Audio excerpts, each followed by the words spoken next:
செலுத்துவது சிலை. மீன் பிடிக்க உதவுவது வலை.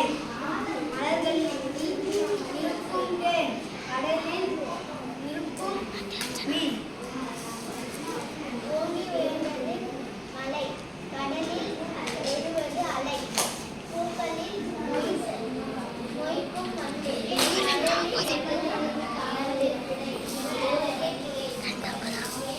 உடலுக்கு தேவை சத்து. கடலில் எடுக்கலாம் முத்து. தலைமுறையாய் பெண்கள் வாரிசு.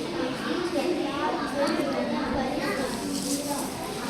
அச்சம் என்பது நமக்கு இல்லை.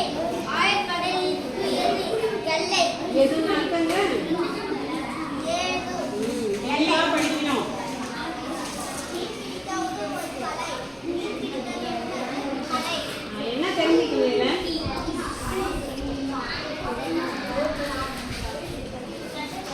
என்ன படிச்சீங்க?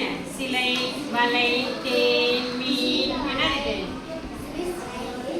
ஒத்த ஓசை உடைய சொற்கள். பொருள் வேற, இங்க இருக்கக்கூடிய வரிகள் வார்த்தைகளும் வேற வேற, வாக்கியங்களும் வேற. ஆனா ஒரே சத்தத்துல முடியும். ஓசைன்னா சத்தம். அதுல முடியக்கூடிய சொற்கள் எது அப்படின்னு தெரிஞ்சுக்கிறதுக்காக